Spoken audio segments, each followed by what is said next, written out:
Y aquí estamos, ¿cómo te va? Buenas noches. Voy a empezar a saludar a mis camaradas de hoy, de este lunes, comenzando por la izquierda, Fernando Rosso. ¿Cómo está, Fernando? ¿Cómo estás, Juan? Hola a toda la mesa. Bueno, presentaciones hacemos como siempre. Sí, haga su presentación, Fernando tranquilo, Rosso, diga lo que quiera decir. Periodista de izquierda, anticapitalista, un buen día para ser anticapitalista porque el capitalismo está teniendo algunos problemas graves. Pero hablando un poco en serio, todo el día conversando o discutiendo o tratando de ver de qué se trata, si es 1930, si es 2008, si es una crisis más. Bueno, y creo que eso vamos a charlar un poco hoy, ¿no?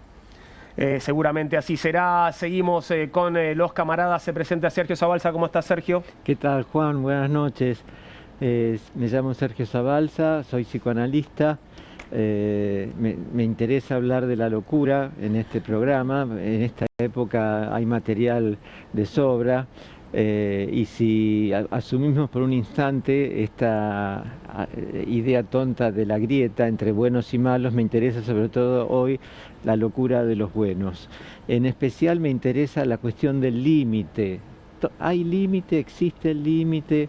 ¿Qué hacemos con eso? ¿Dónde se encuentra un límite para la tontería, para lo insensato, para la locura? Bueno.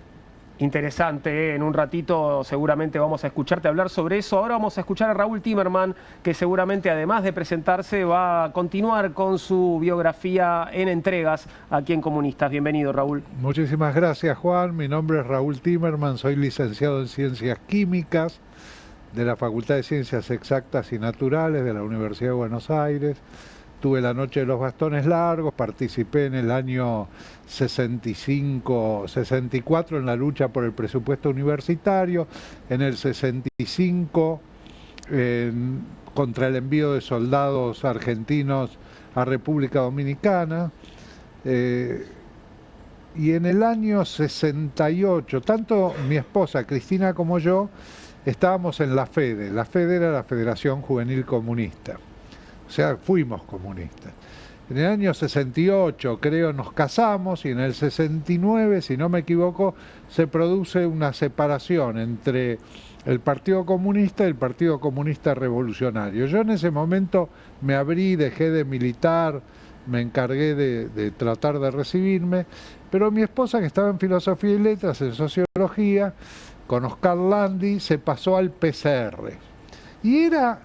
Yo creo que estaba en el PCR porque le gustaban las reuniones ahí en Filosofía y Letras, en la Avenida Independencia, con Oscar Landi, que era un tipo que tenía un carisma muy particular, falleció hace unos años, pero era una locura las cosas que decía el PCR. Y un día ella trae, estábamos casados al departamento, vivíamos en Las Heras 22-29, arriba de la Librería Norte.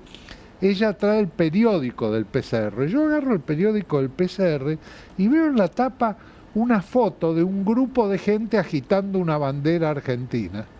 Y el titular decía, el pueblo argentino festeja alborozado un nuevo aniversario de la independencia de Albania. Yo dije, Cristina, ¿dónde viste? El pueblo argentino no sabe qué es Albania. Bueno, eso la hizo reflexionar y al poco tiempo dejó el PCR. ¿Pero de dónde era la foto, Raúl? Porque ¿dónde había gente? Eran 4 o 5. Un grupo de gente de la bandera argentina. Claro, pero el titular era impresionante. Parecía un poco exagerado, ¿no? ¿No es cierto? Sí. Le habían cargado un poquito el IVA. Saludamos ahora en la extrema derecha, siempre en la extrema derecha, aunque no le corresponda, está Mercedes de Alessandro. Bienvenida, Mercedes. ¿Qué tal? ¿Cómo están todos ustedes? Muy bien. Yo soy Mercedes de Alessandro, soy economista. Hoy me vine de negro por el lunes negro.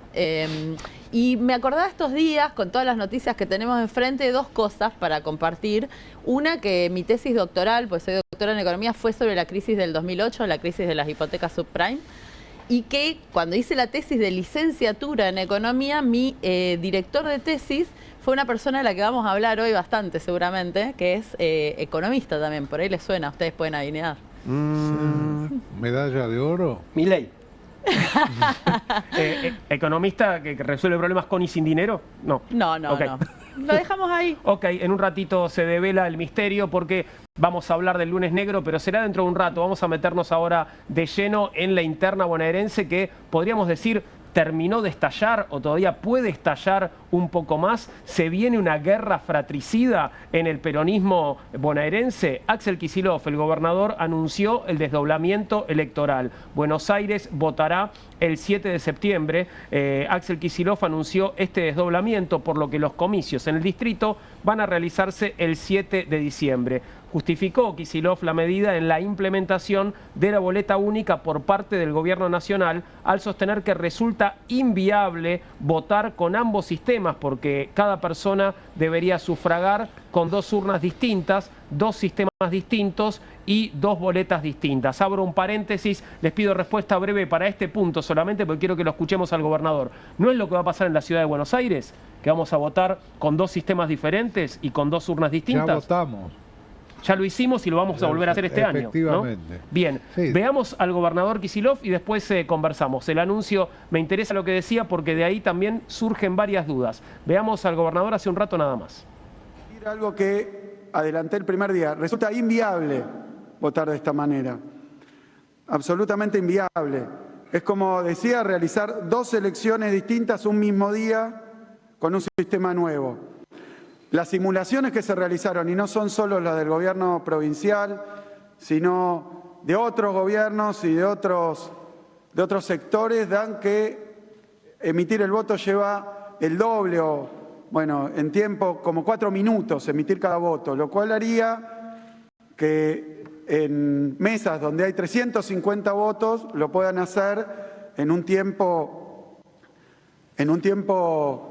marcado por este sistema, solamente 150 personas. Esto es un cálculo llano y fácil de hacer. Se armarían obviamente largas colas, se generarían amontonamientos, sería un infierno. Y esto, repito, no es una decisión nuestra, no es algo que hayamos discutido, no es algo que hemos apoyado ni nuestra fuerza política. Lo resolvió el gobierno de Milei. Y recordarán ustedes lo que pasó cuando había 2 sistemas distintos al mismo tiempo en la ciudad de Buenos Aires. El hecho es que la mayoría de los gobernadores, en la mayoría de las provincias, se ha decidido que esto era una enorme dificultad y que era muy difícil votar así de manera simple y eficiente. Sé que algunos hablan de la posibilidad de duplicar la cantidad de mesas o reducir los padrones. En la provincia de Buenos Aires hemos hecho estudios también. Eso es imposible. Imposible. Hoy en día, en muchísimos distritos, se vota en condiciones y en lugares absolutamente inadecuados, en urnas móviles, bueno, cuartos oscuros móviles, jardines de infantes, o incluso un municipio que debe votar en otro municipio por estas dificultades, particularmente en las zonas más pobladas, más densamente pobladas de nuestra provincia. Por eso digo, la conclusión es clara y contundente. Votar el mismo día, combinando 2 modalidades distintas, sería un caos. Surgirían dificultades de todo tipo y aumentarían así las posibilidades de que un ciudadano que va a votar no lo pueda hacer de manera efectiva según su preferencia. Por eso, lo que está ocurriendo es lo que describo. Se está buscando formas de solucionar. Yo no puedo convalidar esta situación. La única manera de asegurar que todos puedan votar de manera simple es hacerlo en 2 días diferentes. Va bien, hasta lo que andaba bien. El sistema electoral argentino y en la provincia de Buenos Aires no tiene en su historia, no tiene episodios de acusaciones de fraude, problemas que hay en otros lugares. La provincia de Buenos Aires, siendo la mayor del país, no los tuvo. No tiene dificultades, no es un sistema que ande mal o que nos puedan garantizar que lo que han propuesto sea menos costoso, la verdad que no. Había una tradición además de no cambiar, no modificar las reglas electorales durante un año que se va a votar, como el actual. Milei rompió eso e introdujo 2 cambios. Por un lado, quitó las PASO, las primarias que había en todo el país, y en segundo lugar, impuso un sistema nuevo, al que me voy a referir brevemente, pero para que lo entienda todo el mundo, un sistema nuevo que no existía, que no conocemos, que es el de la llamada boleta única de papel. Hace un mes, cuando se iniciaron las sesiones legislativas en la apertura de este año legislativo, le pedía a la legislatura que, tal como hicieron la mayor parte de las provincias, suspendiera por este año las PASO.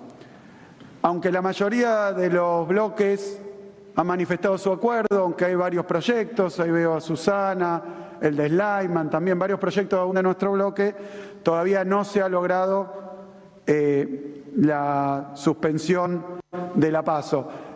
Es por eso que un primer anuncio es que firmé y voy a enviar hoy un proyecto del Ejecutivo a la legislatura para que se suspendan este año las PASO, así lo podemos hacer de la manera más rápida posible. Yo le agradezco a la legislatura los esfuerzos, le pido que lo hagamos de la manera más rápida posible para solucionar esta cuestión, la eliminación de las PASO.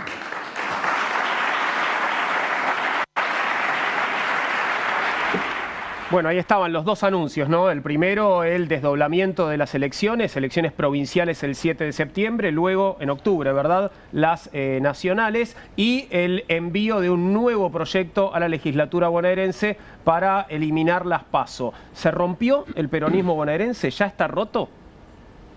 No, falta que se concrete, digamos, que alguno diga esto rompe el peronismo. Todavía eso no sucedió.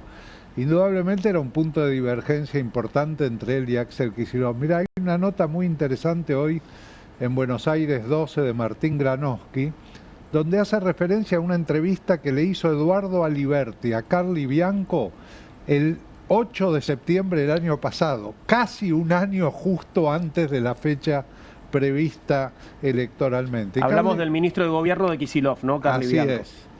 Aquel que fue separado por Cristina para poner a Martín Insaurralde, y después Martín Insaurralde tuvo un conflicto con una chica, un barco bandido, qué sé yo, y bueno, claro, volvió sí. Carly Bianco. Bueno, el chofer del Clio, ese era Carly Bianco, ¿no? Ese era Carly Bianco. Y Carly Bianco dice algo, es muy interesante ese reportaje, porque dice: el que sea presidente o presidenta en el 2027 va a tener que conducir al peronismo. Y yo creo que lo que se está jugando ahora es la conducción del peronismo. Es verdad, en este periodo Axel Kicillof ha construido conducción. Ha construido conducción y ha ganado un grupo de intendentes peronistas de la provincia de Buenos Aires que también actuaron presionándolo para que se pare las elecciones y tener más peso ellos, cada uno en su distrito. Pero por otro lado, Cristina se ha separado a través de su jefatura del PJ de los gobernadores peronistas. En la junta directiva del PJ, en el consejo, no está representado ningún gobernador peronista. Es un consejo del AMBA directamente. Y Cristina se ha encargado de hablar no bien de Jalil, de hablar no bien de Jaldo, de hablar no bien del peronismo cordobés. Yo creo que es un grupo de gobernadores que van a sostener a Kicillof en esta puja que se puede presentar, y creo que Kicillof tiene la capacidad de poder conformar un frente democrático. No creo que Cristina tenga la misma capacidad, porque Cristina ha sido más bien excluyente, digamos, ha excluido gente. Kicillof ha tratado de integrar gente, pero hay que dejar que las cosas avancen y ver para qué lado van, ¿no? Mira, a mí se me ocurría una idea que Manolo Vázquez Montalbán, que es un escritor español, dijo sobre los pactos de la Moncloa, que se hicieron en España a la salida de Franco, ¿no? Dijo: estos pactos se hicieron por una relación de debilidades, no por una relación de fuerzas, volviendo a lo que charlamos en algún momento. Y a mí me parece que es eso lo que se está jugando, ¿no? No es que ninguno se pueda imponer en un contexto de debilidad en general. Por lo que plantea Raúl, a mí me cuesta pensar que los intendentes se encolumnaron detrás de Kicillof o están utilizando a Kicillof para defender sus propios distritos. No lo sé, porque el liderazgo en la provincia de Buenos Aires tiene una agenda nacional, esto en términos de análisis político, ¿no? Tiene una agenda nacional, o sea, no. ¿Cómo se sabe que hubo una buena gestión en la provincia de Buenos Aires? Esto en términos solo de análisis es dificilísimo. Bueno, algunos dicen cuenta DNI del gobernador, bueno, puede ser, pero en general es muy difícil. Entonces me da la impresión que él está utilizando y lo están utilizando para tratar de despegarse del liderazgo de Cristina, que es un liderazgo menguante, evidentemente, ¿no? Ahora, lo que también me resulta llamativo es que se presenta como una cuestión contra Milei, lo que en realidad es contra Cristina. La que no está nombrada ahí es Cristina. Y se presenta como una cuestión técnica, que es no se puede votar porque no se va, la gente se va a confundir, tenemos que poner muchas urnas, los jardines de infantes y qué sé yo qué, lo que en realidad es una discusión más política, a la que, y esto lo vengo insistiendo, no se puede ir porque no se sabe cuál es la baldosa, cuál es la diferencia de esa baldosa ideológica. Que me parece que es lo que sigue abierto todavía más allá de lo que va, ¿no? Mercedes. Mira, tengo algo que ayer le pregunté al chat GPT. Le dije, ¿pensás que la interna del peronismo entre Kicillof y Kirchner se va a resolver? Le pregunté al chat GPT. Es larga la respuesta, pero les voy a leer una partecita nada más. Dice, posiblemente sí, pero no necesariamente de forma pacífica. Puede haber una síntesis si la crisis económica y política actual obliga a reagruparse con sentido de urgencia.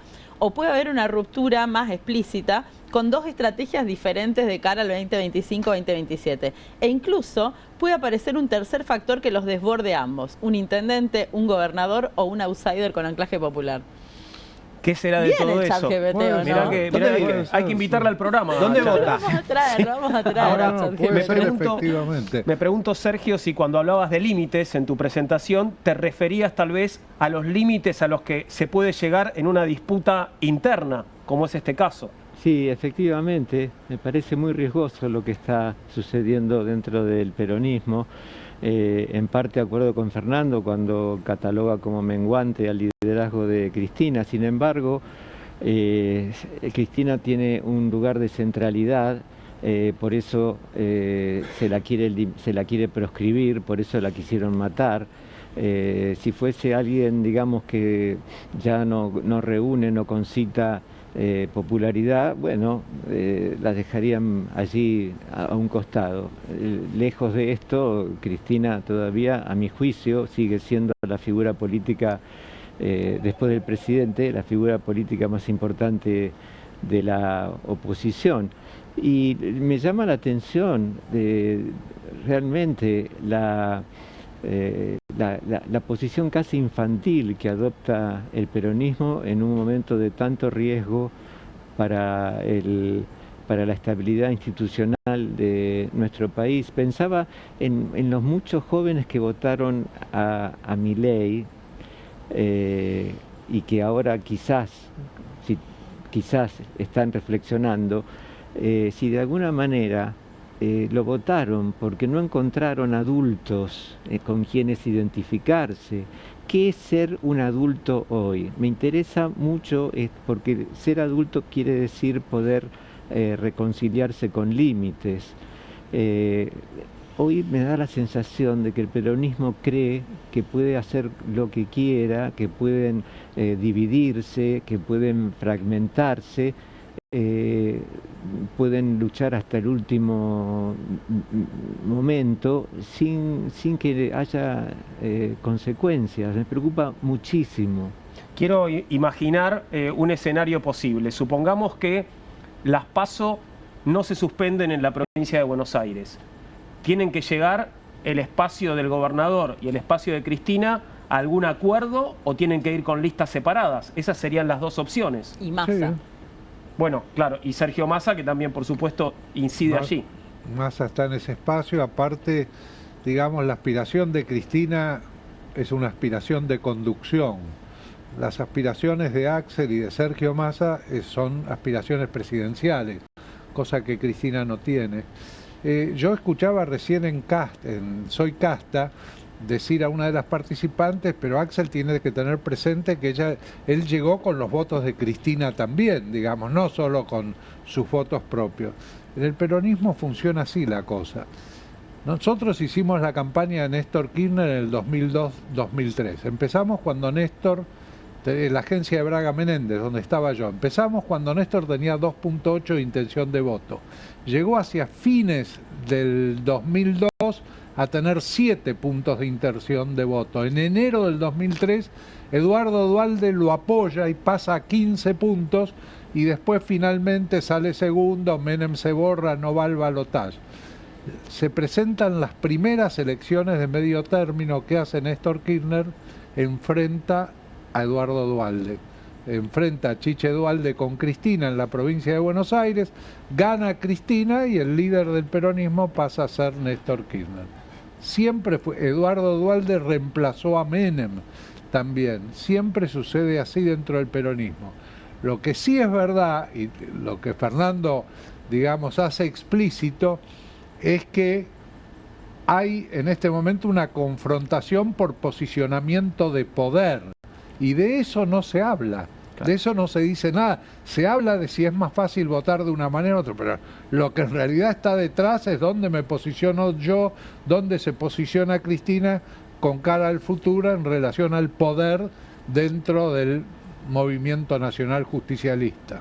Ahora, dado este escenario en el que parece que no hubiera un acuerdo posible, ¿no? Porque hasta ahora no lo ha habido y por otro lado los posibles interlocutores ya no tienen ni ganas de ir a charlar con uno y con otro, ¿no? Pensando en lo que decía Grabois la semana pasada. ¿No sería menos sangriento que efectivamente hubiera unas PASO y que esto se dirimiera en unas PASO entre las distintas listas del peronismo? Eso igual tiene una cuestión técnico-política, que ahora es la primera vez que se manda un proyecto del gobernador del Poder Ejecutivo para suspender las PASO por este año. Si boicotean si desde la Cámpora, el cristinismo o quien sea, boicotean ese llamado, es una ruptura mucho más abierta, digamos, ¿no? Lo que yo pude recabar es que es probablemente que apoyen la suspensión porque es un pedido del gobernador, si no ya sería como una ruptura mayor. Ahora, quizás también puedan funcionar las legislativas en sí misma como una PASO hacia el 2027, falta un montón, ¿no? O sea, me parece como que yo no daría por terminada, como digamos, la posible unidad en este contexto, porque estamos viviendo el contexto nacional, internacional y nacional que estamos viviendo. Ahora, el tema de los dueños de los votos, a mí siempre me hace un ruido, ¿no?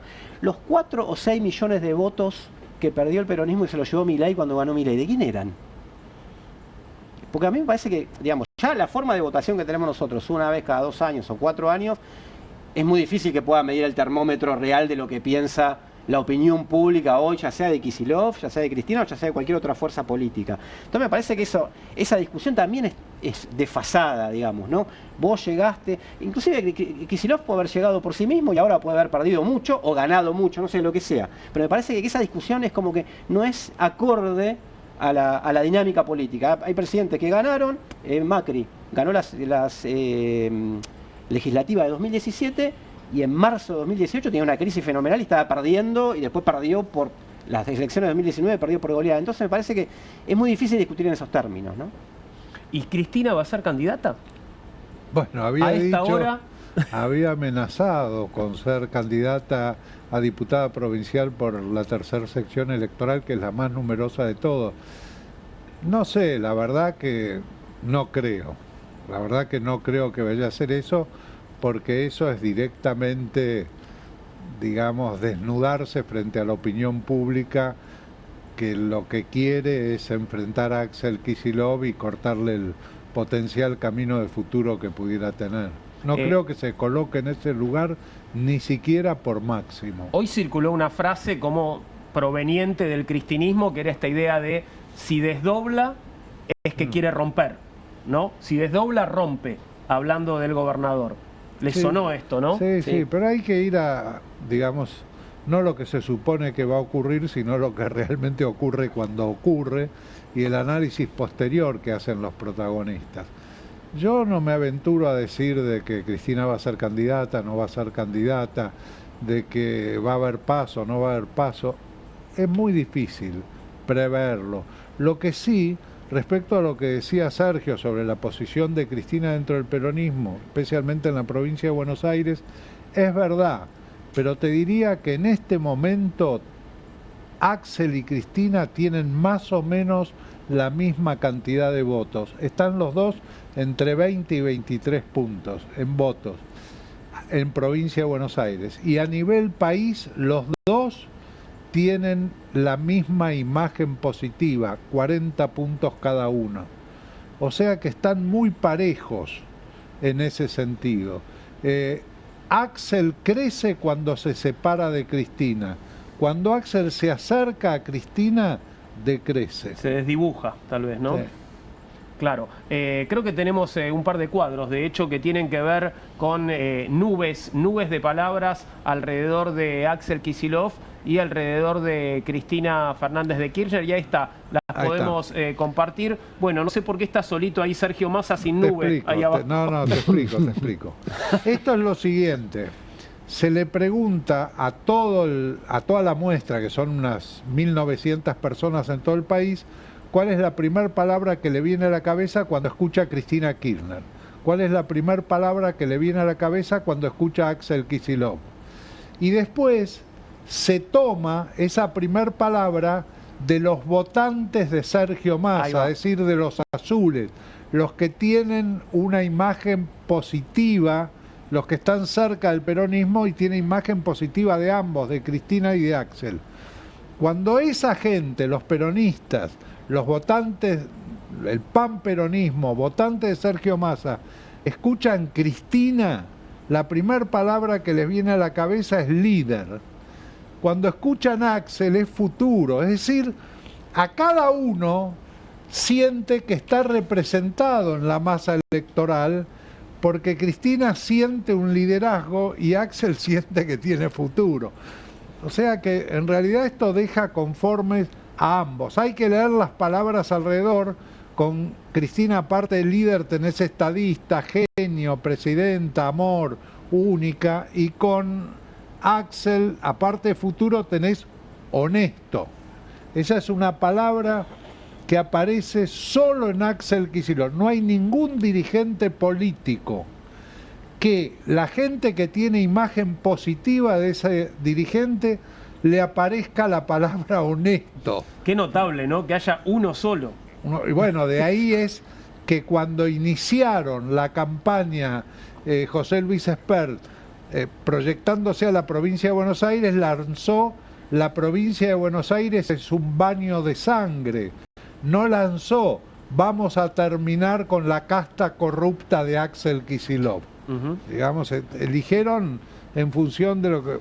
Eso es una característica de Axel. Pero la otra, arriba de futuro, la segunda palabra es presidente. Es decir, la gente que está detrás de Axel, que le gusta a Axel, lo ve como un potencial candidato a presidente. A Cristina no la ven tanto, la ven como presidenta que fue, no como presidenta que va a ser en el futuro. Yo creo que las aguas se van a calmar. Lo que es claro en el peronismo es lo siguiente. Axel se tenía que diferenciar de Alberto Fernández. Alberto Fernández siempre estuvo en conflicto con Cristina, pero nunca dio el paso que dio hoy Axel. Que es decir, Cristina quiere tal cosa, pero se separan las elecciones. Tal vez porque no daba la correlación de fuerzas, ¿no? No, Sí, porque en también ese caso no se animaba. No, también está la experiencia del Frente de Todos. O sea, de que esa sociedad de bloqueos mutuos terminó como terminó. Pero también está esa experiencia sobre la que actúa Milei y sobre la que puede actuar también Axel Kicillof en tomar otras decisiones, ¿no? O sea, a mí me resulta difícil igual, le digo la verdad, pensar este pago chico dentro del pago chico que somos la Argentina en un mundo como el que está, ¿no? O sea, me da la impresión que ¿qué pasa con todo esto si el plan Milei se va al diablo, como tiene muchas posibilidades de irse al diablo con la hecatombe que está pasando a nivel internacional? Están cambiando los escenarios electorales, inclusive en Canadá, aquellos los lugares donde hay elecciones cambian de un día para el otro porque dicen Trump. El referente trumpista en Canadá, ya sé que es un tema que vamos a tratar después, pero se hundió y subió de nuevo el liberal porque dijo, no, con este tipo, con este pirómano estamos en problemas. Entonces me parece que es muy difícil prever esto. Me hizo ruido lo que dijo Raúl, las aguas se van a calmar. Digo yo, ¿dónde se calmarán las aguas? Quizás dentro del peronismo ordenándose, no entiendo cuál es la referencia, pero digo, en este contexto, lo que va a pasar con el gobierno, lo que va a pasar con la oposición, está muy, muy, muy sobredeterminado. Quería destacar algo a propósito de lo que traía Raúl recién, esta comparación que hacías con Alberto, porque algo de lo que los chicos y chicas de la Cámpora lo acusan a Axel es de estar albertizándose. De manera que con esta decisión que vos destacás muy bien respecto de proponer eliminar las PASO, y de una manera, es decir, yendo a la cuestión institucional y formal, se está separando de Cristina y está asumiendo las consecuencias de eso. Bueno, sería una manera de demostrar que no es tan parecido a Alberto, ¿no? Que no está tan albertizado. No está tan albertizado. ¿Podemos volver a la nube un segundito? Porque había un par de cosas que me llamaban la atención, y es lo que tiene que ver con la mala onda, porque estamos hablando de votantes de Sergio Massa y detecto ahí en la nube de Axel Kicillof, la palabra inútil, por ejemplo, Sí. así como detecto chorra en la nube de Cristina, ¿no? Efectivamente, hubo votantes de Sergio Massa que no votaron por Sergio Massa, sino que votaron en contra de Milei. Claro. De la misma manera que Milei ganó porque una gran masa de votantes votó en contra de Sergio Massa, para que no sea. El balotaje es eso, es quien no quiero que sea, es un Claro. descarte el balotaje. Bueno, fue un gran invento de Alfonsín que le metió en la Constitución del 94 a Menem para que el peronismo nunca más pueda llegar a la presidencia por balotaje. Nunca, siempre le fue mal en el balotaje. Sí, Mercedes. yo escuchaba el discurso de Axel la semana pasada fue, sí, la semana pasada en el Teatro de La Plata, en donde presentó él una exposición en el final de un ciclo de formaciones que hicieron con los movimientos sociales. Y a mí lo que me pasa con eso, él dijo, este gobierno, por el de Milei, es el hijo de dos fracasos, ¿no? O de dos gobiernos frustrados, el de Macri y el de Alberto Fernández. Y entonces dio una serie de consideraciones de hacia dónde hay que ir. A mí lo que me falta todavía de la figura de Axel presidenciable, digamos, es primero que diga, quiero ser presidente de este país. A mí me llama la atención que no lo diga. ¿Por qué no lo dice psicológicamente? ¿Por qué no puede decir eso, no? Porque digo, Milei dijo yo quiero ser presidente cuando nadie ni pensaba que podía llegar. Juan Grabois dice quiero ser presidente. Sergio Massa ha dicho quiero ser presidente más de una vez. El que quiere ser presidente, yo me espero que diga quiero ser presidente porque es el honor más grande que puede tener un militante político en este país, porque quiero transformar la Argentina, etcétera. Entonces, eso todavía, yo sé todas las internas, lo que sea, pero en los últimos 5 o 6 años, no sé, más atrás en el tiempo, en los archivos, yo no encuentro ese deseo proyectado y enunciado y puesto adelante. Y junto a eso, todavía también me falta como una propuesta programática. Fer decía lo de la cuenta DNI en la provincia de Buenos Aires. La cuenta DNI, qué sé yo, es una app, está buena, es creada por el macrismo la cuenta DNI. Después se resignificó en el gobierno de Kicillof y sirvió un montón. Pero digo, ¿qué otra cosa tenemos para mostrar? ¿Cuál es tu aguache, por decirte, ¿no? ¿Cuál es la cosa que... Y si no tenés eso para mostrarme, bueno, ¿qué me estás prometiendo? Eso es lo que a mí todavía me falta, no solamente de Axel. El único creo que tiene eso es Juan Grabois con su Argentina Humana, que escribió un libro, que planteó su propuesta, te pueden gustar o no, pero está, la izquierda tiene la suya. Pero dentro del peronismo yo creo que esa propuesta programática y esa ambición de decir yo quiero ser el próximo presidente falta. Una nueva Pero de No los hay un adversarios de proyecto Axel, país. perdón, de los No hay. adversarios de Axel te pueden decir exactamente lo mismo. Cristina Eh, esbozó en sí. todas sus intervenciones. Pero Cristina ya fue Fue 2 presidenta. veces presidente. No, bueno, pero es la voz cantante de esa fracción. Pero ya porque no fue es 2 veces presidenta. Máximo no se lo escucha, digamos, salvo a veces va a algún streaming, pero no es que es la otra. ¿Quiénes dirigen ese sector? Cristina y No, Máximo. la jefa de la cámpora es Cristina. Bueno, Cristina. Y Cristina ha esbozado cuestiones que tienen que ver con este cambio, hablábamos el otro día, pero tampoco, te pueden decir lo mismo, te quiero decir, o sea, no es que tiene una propuesta Sí, pero superadora ella a lo está anterior. diciendo, yo voy a hacer la presidenta, y de última ya él fue. No, pero yo y no vos quiero, ya sabés lo sí, que pero hizo, yo digamos, no quiero, yo no quiero ser, quizás, no lo sé, porque yo no sé si no miran la experiencia de Lula a nivel internacional y en este mundo vuelvo sobre lo mismo, pero sí que sé quién no quiero que sea, por lo menos por ahora. Claro. Que es lo que se ha encargado hasta este momento de bloquear. Si tiene alguna fuerza es para bloquear liderazgos emergentes, digamos. No digo en términos de análisis político, pero en términos de ideas, que es la discusión que a mí me interesa, tampoco puedo decir yo tengo esta propuesta programática. Sí. Tengo esta No, que no va a existe, renovar la eso idea no del existe. peronismo. No existe, es cierto. No existe No hay de programa. ningún lado, no, solo el que esboza una idea y la está tratando de llevar a cabo es Milei. Milei tiene algo con lo que no estamos de acuerdo, pero tiene algo. Dice, esto es lo que yo quiero hacer. Dijiste Milei y tenemos una nube igual a esta, con los mismos protagonistas, pero en este caso son los votantes, bueno, acá están los votantes de los tres sobre Milei, ¿no? ¿Cuál es la primera palabra que se le viene a la cabeza cuando piensa en Javier Milei? ¿Cuándo hicimos esto? El 14 de febrero, el viernes 14 de febrero fue el tema de la libra. Esto está hecho el martes o miércoles siguiente. Bien. Y esto es fantástico. ¿Por qué? Porque antes desquiciado, loco, era la principal palabra que aparecía en la nube azul. Pero después del libra aparece estafador. Creció. Y la principal palabra que aparecía en la nube violeta era o genio o esperanza. Honesto no aparecía, pero ahora aparece honesto. Es una conversación social, ¿te das cuenta? Los votantes de Massa dicen, Milei es un estafador. Los votantes de Milei dicen, no, Milei es un tipo honesto. Y la principal palabra en los votantes de Bullrich es esperanza. Honesto es la segunda.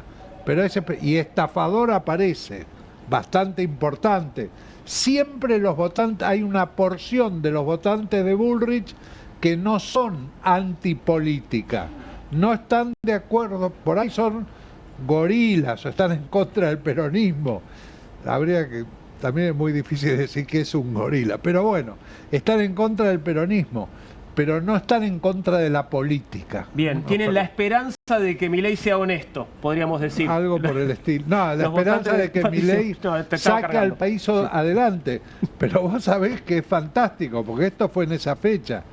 Y ahora se revirtió la curva. Es decir, el público, digamos, el electorado piensa que dentro de un año va a estar peor, más gente de la que piensa que dentro de un año va a estar mejor. Se cruzaron las curvas y yo creo que el peso libra, esa moneda inventada por Milei, que Milei no la promovió pero la difundió, más la desesperación por arreglar con el Fondo Monetario Internacional, mostró una fragilidad en el gobierno percibida por la opinión pública. Entonces ya piensan, por ahí este gobierno no es capaz de sacar el país adelante. Mirá qué linda coincidencia entre las tres nubes, ¿no? La nube de los votantes de Massa, los de Milei, los de Patricia Bullrich. La única palabra en común que encuentro es loco. Loco, efectivamente. Cuando empezó Milei, los que tenían imagen positiva de Milei, la principal palabra era loco. Y los que tenían imagen negativa de Milei, la principal palabra era loco. Era el loco lindo, loco feo, loco bueno, loco malo.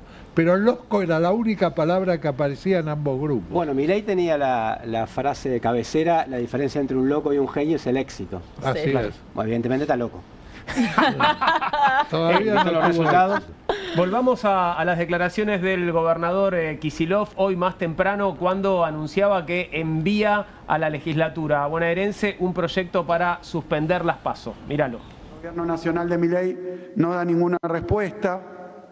La verdad que no cuida nada, o peor, destruye hasta lo que andaba bien. Hasta lo que andaba bien. El sistema electoral argentino y en la provincia de Buenos Aires no tiene en su historia, no tiene episodios de acusaciones de fraude, problemas que hay en otros lugares. La provincia de Buenos Aires, siendo la mayor del país, no los tuvo. No tiene dificultades, no es un sistema que ande mal o que nos puedan garantizar que lo que ha propuesto sea menos costoso. La verdad que no. Había una tradición además de no cambiar, no modificar las reglas electorales durante un año que se va a votar, como el actual. Milei rompió eso e introdujo dos cambios. Por un lado, quitó las PASO, las primarias que había en todo el país, y en segundo lugar, impuso un sistema nuevo, al que me voy a referir brevemente, pero para que lo entienda todo el mundo, un sistema nuevo que no existía, que no conocemos, que es el de la llamada boleta única de papel. Hace un mes, cuando se iniciaron las sesiones legislativas en la apertura de este año legislativo, le pedí a la legislatura que, tal como hicieron la mayor parte de las provincias, suspendiera por este año las PASO. Aunque la mayoría de los bloques han manifestado su acuerdo, aunque hay varios proyectos, ahí veo a Susana, el de Slyman, también varios proyectos aún de nuestro bloque, todavía no se ha logrado la suspensión de la PASO. Es por eso que un primer anuncio es que firmé y voy a enviar hoy un proyecto del Ejecutivo a la legislatura para que se suspendan este año las PASO, así lo podemos hacer de la manera más rápida posible. Yo le agradezco a la legislatura los esfuerzos, le pido que lo hagamos de la manera más rápida posible para solucionar esta cuestión, la eliminación de las PASO. Bien, aprieta, ¿no?, el gobernador para que esto suceda con celeridad, ¿no?, para que su proyecto sea aprobado rápidamente por la legislatura. Ahora, cuando habla de un sistema desconocido, Kicillof, ¿no votamos ya en la ciudad de Buenos Aires, por ejemplo, con la boleta única de papel? ¿No es el sistema que se utiliza en la provincia de Santa Fe? Es pregunta, entiendo que sí, ¿no? Sí, es desconocido para los bonaerenses. Claro, claro. Y es desconocido para supongamos que el método tradicional de campañas electorales, de boletas, etcétera, que para mí tiene mucho de mito, ¿no? Pero me da la impresión que lo dice en ese sentido. Tuvo un furcio ahí que dijo eliminación de las PASO, lo corrigieron, y después dijo no, suspensión de las PASO, porque a nivel nacional se suspendieron hasta ahora. Claro. Pero insisto con esto, hay que ver qué hace la legislatura, porque la fecha de las elecciones la puede fijar por DNU, como la fijó 7 de septiembre. Ahora, la suspensión de las PASO tiene que ir a trámite parlamentario, digamos, ¿no? Decías más temprano que pensás que van a Yo creo que si no hay sería como directamente ir contra un pedido de ley mandado por el Poder Ejecutivo, votarle en contra junto con la Libertad Avanza, o junto con el PRO, Libertad Avanza, todo lo que integra la legislatura, sería como una cosa ya rupturista en grave extremo, que pueden no votar en contra, pueden emitir un voto no positivo. Bueno, facilitar que no se suspenda, digamos, ¿no? O sea, también, sí. Ahora, esa vieja frase del peronismo que habla de no nos estamos peleando, estamos reproduciéndonos, ¿se aplica en este caso o se están peleando? No, bueno, están discutiendo el lugar de liderazgo. Es normal en todos los partidos políticos. Yo recuerdo las discusiones a Alfonsín Balbín, por ejemplo. Eran terribles en el radicalismo. Sí, no, esto es el que está no se quiere ir y el que viene quiere ocupar ese lugar.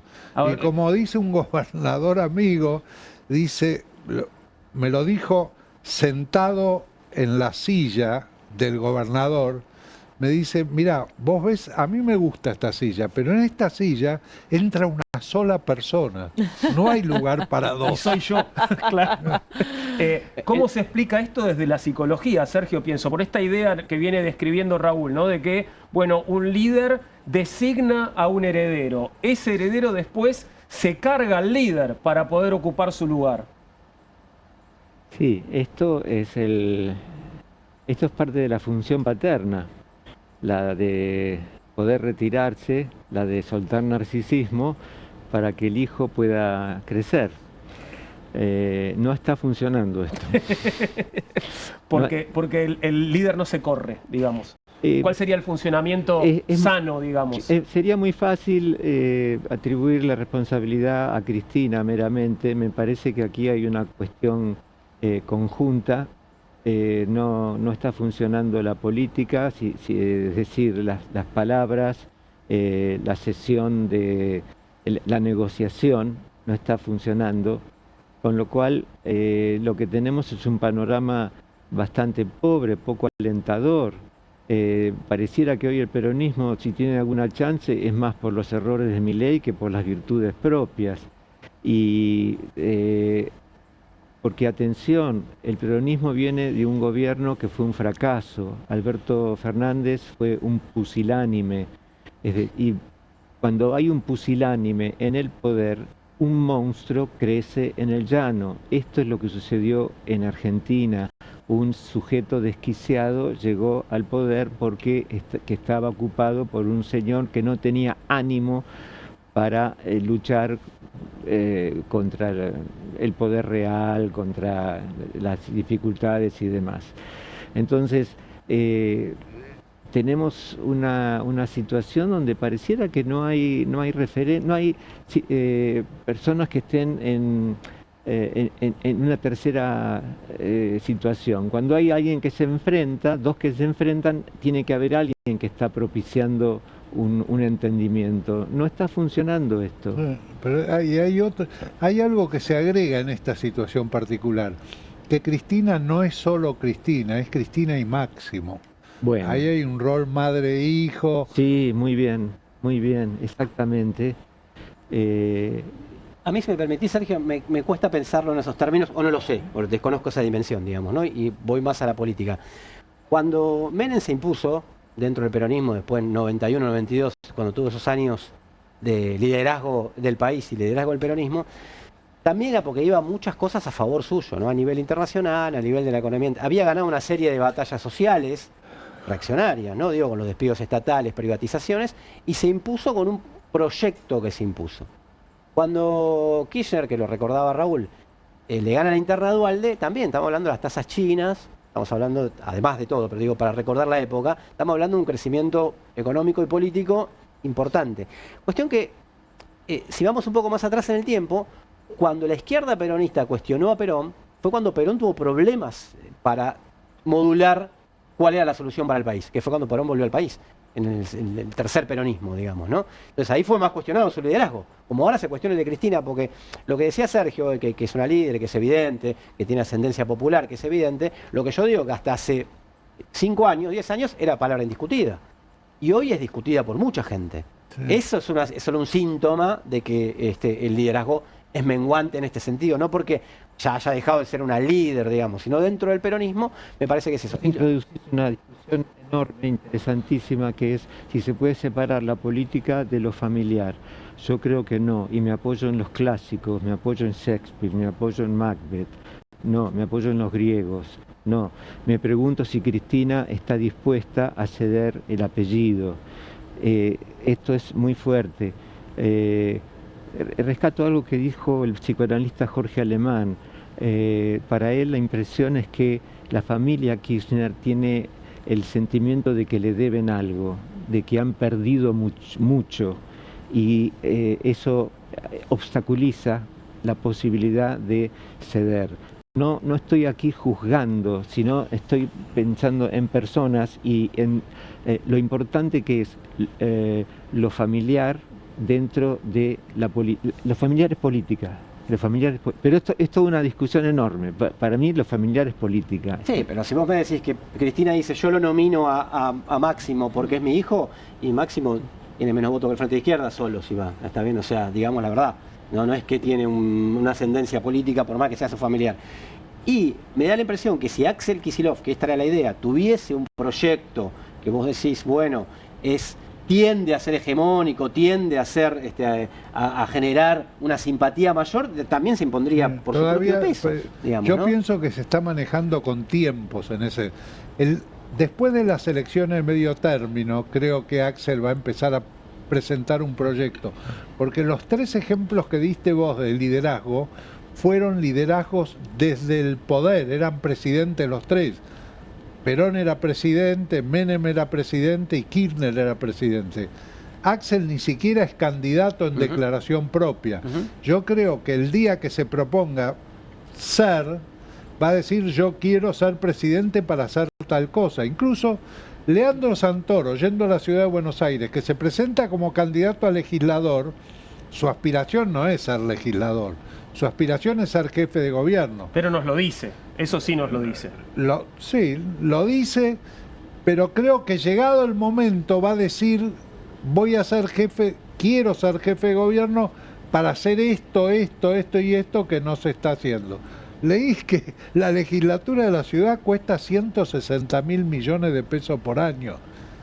Digamos, hasta ahora no escuché a ningún candidato que diga, no, yo quiero acabar con este despilfarro. Y bueno, esperalo a Motosierra Dorni, ¿no? Seguramente cuando se entere de que cuesta eso y que no. No, y salió, que no están salió sus en los familiares. diarios, titular en los diarios. Mercedes. No, sí, yo quería no sé, el malestar está también en la militancia, estos días mucho, ¿no? La explosión de Juan Grabois y el otro día también Pepe Rosenblatt en Gelatina. Pero digo, uno se cruza por la calle y la militancia es esta interna y por qué. Y todos la pregunta es si está bien la interna y cuándo. Yo creo que más allá de la interna, que cuándo si no, cuando no estás gobernando y cuando tenés un quilombo enfrente, ¿cuándo vas a discutir? Para mí está bien que se estén matando y ojalá se maten todo lo que sea necesario para después poder hacer algo. Pero más allá de mi opinión, y esto, yo creo que lo que pesa sobre todo es la desconexión que se siente esa interna con la crisis y lo que pasa a la gente que no está en el círculo de la política y la militancia más cercana, ¿no? Esa gente que, no sé, el otro día se apareció un video de un tipo que viaja 7 horas para trabajar de carpintero en no sé dónde, ¿no? Yo conozco de esos un montón de gente que trabaja, no sé si 7, pero sí 4 horas para llegar a su trabajo, para ganar 2 mangos, para no llegar a fin de mes, para no llenar la heladera y que lo viene pasando eso hace mucho tiempo y que no encuentra ni una solución. Entonces creo que lo que más pesa de esa interna es que sea tan palaciega. Claro. Y el que parece mostrar un peronismo que no está conectado con lo que le está pidiendo el pueblo, con lo que le está pidiendo que resuelva y que está en una interna palaciega y no conecta con eso. Ahora, palaciega, Mercedes, pero al mismo tiempo un espectáculo para la militancia, ¿no? Porque se da en el Palacio, pero queda, digamos, la militancia como espectadora de esa interna que yo más de una vez me han retado peronistas por decir, digo, ¿es necesario que disputen en público de esta forma? Digo, ¿no puede resolverse en todo caso esto que es palaciego un poquito más en privado?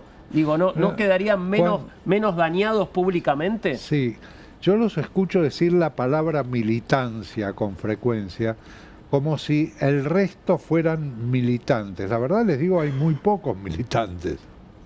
Y vos nombraste a Grabois y Rosenblatt, no son militantes típicos, no es el militante de base. Simpatizantes, si cambiamos por simpatizantes, adherentes, votantes. Sí, hay muchos militantes, la gente que va, lleva un boleto, que ahora está militando por Santoro, ponerle en la ciudad, o que están ahí, que arman una mesita. Sí, está bien, son muy pocos. Pero ellos son los que sufren más esto, ¿no? Han sido reemplazados los militantes por los referentes y los operadores. Está lleno de operadores políticos.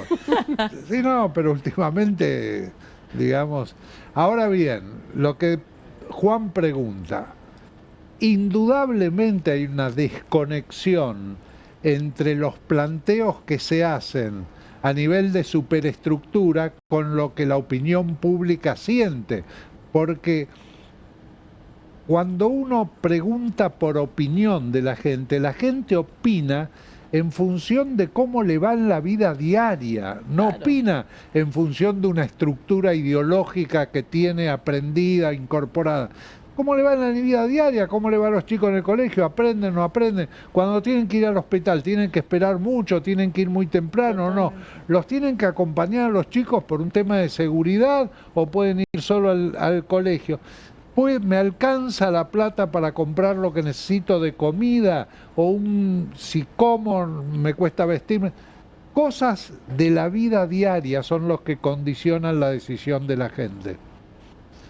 Bien, yo creo que efectivamente cuando se dan esas discusiones en términos paso sí, paso no, simultáneo sí, concurrente, etcétera, es otro mundo, no es el mundo de el electorado. Yo creo que hay un poco de negación en los militantes, simpatizantes, que dicen, no entiendo cómo puede ser que se están peleando. Y es una cosa, no quiero entenderlo.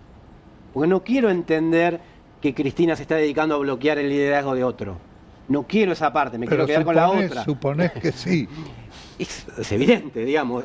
Por eso para mí es muy difícil que vaya por la tercera sección, porque ir por la tercera sección electoral de alguien que fue presidente o presidenta, referente de un liderazgo inclusive latinoamericano, dice, me voy a presentar por la tercera sesión electoral para que Axel Kicillof trabarle el proyecto político. Parece Ahora, muchísimo, ¿no? Algo de eso hay. Y hay gente que dice, no lo entiendo porque no quiero entender eso. Y como tampoco quiere entender, que es verdad lo que le dicen, que hay mucho del albertismo fracasado que se fue a refugiar detrás de Kicillof y a bancarlo y a decirle dale porque estamos enojados con Cristina, no sabemos por qué, etcétera, etcétera. Entonces, digo, hay una parte de toda esa que es verdad. Entonces me parece que es como decir, bueno, entiéndanlo o asúmanlo, qué sé yo. Menem lo definía bien, decía el que fue obispo no quiere ser monaguillo. Bueno. Y bueno, está difícil, ¿no? No va a ser monaguilla, entonces. No, ¿Cómo la ves? Pienso que no. Vamos a hacer una pequeña pausa, pero antes de ir, mirá esta carita, la que te vamos a mostrar enseguida. Mirá qué contento que está. Pulgares arriba, como los del Jabo, ¿no? Pero en otra posición, en otro plano, en este caso, mostrando la papada sin pudor. Donald Trump, que va a ser el protagonista del tramo que nos queda de Comunistas esta noche. Son las 21:23. Pequeña pausa y hablamos del lunes negro y de lo que puede seguir. ¿Seguirá negro el tiempo? Lo sabremos pronto.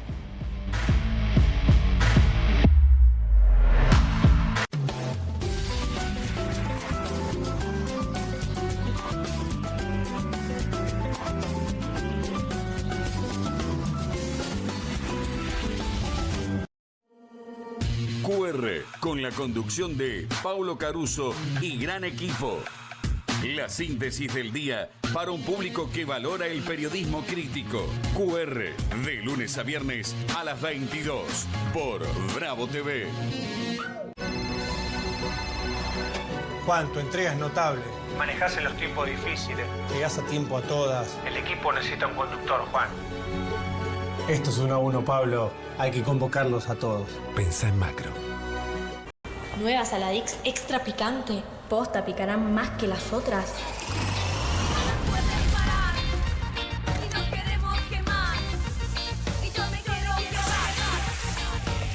Porque tus ganas de picante son imposibles de apagar. Nueva Saladix extra picante. ¡Vuelven las clases! Vuelven las manchas. ¡Vuelve la diversión! Vuelven las manchas. Por suerte, existe Vanish. Con una cucharadita de Vanish, el poder del oxígeno activo elimina las manchas y deja los blancos como nuevos. Con Vanish, vuelven las clases, no las manchas. Buenas. ¿Tiene las nuevas Mogul Jelly Beans? ¿La qué? Las Billie Jeans. Crujientes por fuera, blanditas por dentro. 5 sabores. Ah, vos querés las nuevas Mogul. Jelly Beans. Sí, las... Jelly Beans. ¿Jelly Beans? Jelly Beans. Jelly Beans. Esas. Me las das. Obviously. Pedilas como quieras, pero proba. Nuevas Mogul Jelly Beans. Pedilas como quieras, pero probalas. Las casas usan diferentes perfumes. Eligen oler a café en la mañana, a veces a ropa recién lavada y otras a madera. Pero cuando quieren oler a limpio, eligen Prosenex. Sentí el perfume de la limpieza. Prosenex, limpieza que se siente. Qué bien me caen los que viven como si nadie los estuviese mirando. La que no se queda en el fueguito. ¿Ves como si nadie te estuviese mirando? Confía en tu frescura. Topline. Seguí la línea de tu frescura. Llega la noche más picante de la televisión. Si atacan al periodismo, Perfil se pone bravo. Bravo TV. Periodismo, información y polémicas. Llegan 4 nuevos programas.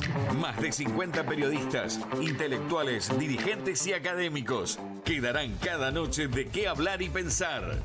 Desde El Canil, lunes a viernes a las 18 horas. Una ronda de periodistas con secretos e información exclusiva. Soy Casta.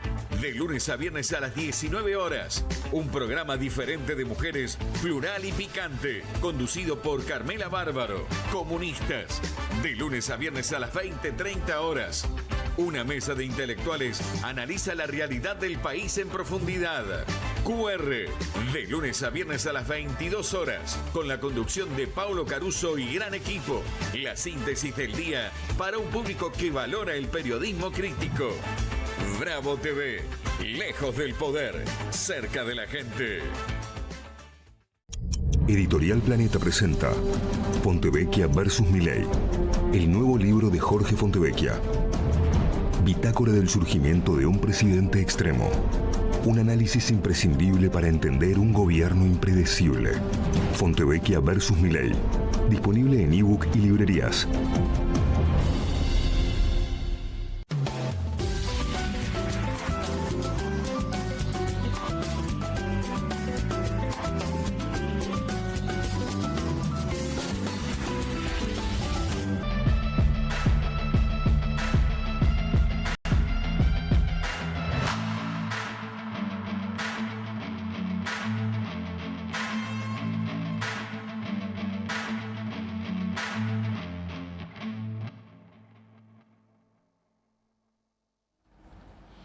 Terminando el lunes negro aquí en la ciudad de Buenos Aires, ya son las 21:28, estamos haciendo Comunistas en la pantalla de Bravo TV, estamos en vivo y vamos a meternos con lo acontecido hoy en el mundo. Se anuncia el fin de una era, el fin de la globalización, el comienzo de algo que no sabemos todavía cómo va a ser. Bueno, te cuento algunos detalles de lo acontecido. El presidente de los Estados Unidos, Donald Trump, amenazó este lunes con imponer un arancel adicional del 50% a China si no retira antes de mañana, 8 de abril, los gravámenes impuestos a los productos estadounidenses en represalia por el plan arancelario de Washington. Bueno, gravámenes que son equivalentes a los que puso Estados Unidos, por otro lado. En Argentina, el lunes negro pegó fuerte. El blue, el dólar blue, llegó a 1.345 pesos. La brecha con el oficial llegó entonces al 25% y el contado con liqui llegó a 1.369,33. Si pasamos a lo que sucedió en Europa, la reacción europea, la presidenta de la Comisión Europea, Ursula von der Leyen, insistió hoy en que la Unión Europea está lista para negociar con Estados Unidos para encontrar un acuerdo en materia de aranceles.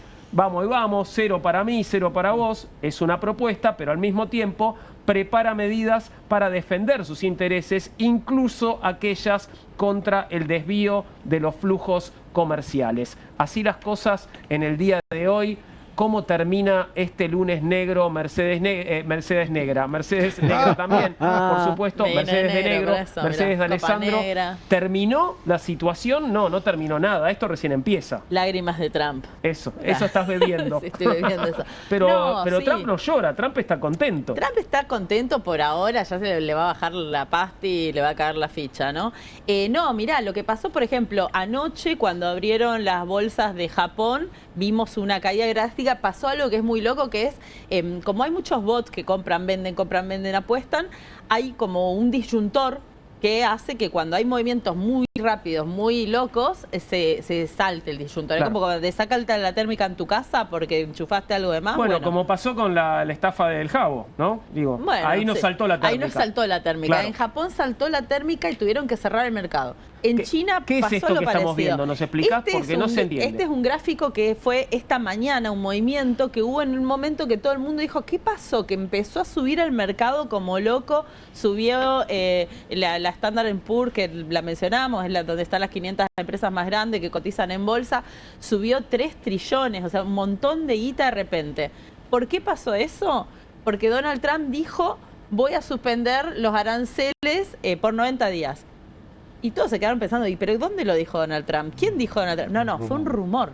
O sea, subió hasta que lo chequearon, digamos. Un rumor que subió, por eso ahí te muestra, dice, después hay un reporte de la Casa Blanca que dicen que nadie sabe de esto, después agarran y dicen que fake news, pero fíjate cómo un rumor agarra y levanta un mercado que venía cayendo durante días, ¿no? Porque nosotros nos despedimos el viernes acá, dijimos, pase lindo el finde. Y lo levanta en miles de millones de dólares. Miles de millones de dólares, una cosa de locos. Entonces, ese rumor, yo lo quería traer porque muestra de alguna manera también la volatilidad que está teniendo el mercado en este momento. Vos me preguntabas la semana pasada quién gana, quién pierde. Yo te decía, no sé, todavía es muy temprano para ver esto. Y si además esto después se concreta en lo material, ¿no? Si después empieza a quebrar efectivamente un sector industrial, a quebrarse una cadena de producción, o si alguien gana realmente porque se construye una fábrica en ese lugar, eso todavía no lo vimos. Lo que estamos viendo es una volatilidad, que hay un rumor de que Donald Trump va a cortar unos aranceles y salen todos corriendo a meter plata, y cuando se chequea la noticia se cae todo de nuevo. ¿Me dejás un asterisco ahí, Mercedes? Sí, claro. Si vemos este gráfico con libra, decimos estafa. Si vemos este gráfico acá, decimos volatilidad. La diferencia que tenemos para nuestra estructura de pensarlo, pero digo, miren qué parecido que funciona el capitalismo cuando se muestra su verdadero rostro a Libra. Digamos, Libra fue casi la buena acción del día de Milei, ese día, digo, la criptomoneda que también subió en minuto por un rumor que lo tuiteó el presidente. Claro, pero y ahí se teníamos derrumba. la fuente, ¿no? Está el tuit del presidente. Acá, ¿quién hizo correr ese rumor? Es la pregunta, ¿no? Porque nadie se hace cargo del rumor. No, nadie se hace cargo de ese rumor. No, igual me gusta lo que dice Fernando, porque fíjense que también cuando Trump llama a esto de los aranceles, él dice que es para proteger la industria de Estados Unidos, de hecho lo hace frente a los sindicatos, ¿no? En ese sentido, es parecido a el tuit de Milei diciendo vengan a invertir en estos proyectos que van a llevarnos bienestar a nuestra sociedad, ¿no? Claro. Digo, ahí te tomo el punto, estamos acostumbrados a mirarlo con distintas lentes a estos movimientos.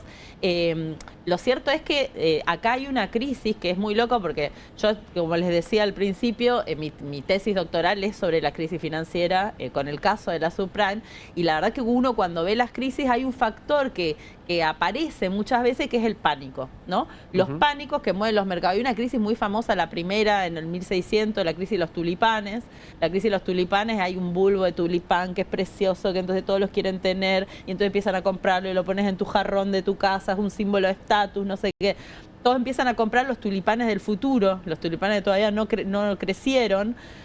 No nacen esos tulipanes y obviamente hay un crash terrible y la burbuja de los tulipanes explota y empiezan a tener pérdidas gigantescas todos los que habían comprado el tulipán del futuro que no vino, Sí, ¿no? A propósito de esta palabra pánico que vos mencionás, me hiciste acordar de un filósofo, Zygmunt Bauman, que hablaba de la sociedad líquida, donde el sujeto no puede asentarse en cuestiones sustantivas, concretas, porque precisamente está siendo objeto de una volatilidad absolutamente caprichosa, basada en rumores y impregnado de mandatos, de ganar dinero fácilmente, de que todo dependa de alguna buena suerte, alguna opinión, algo que cambia de un día para el otro.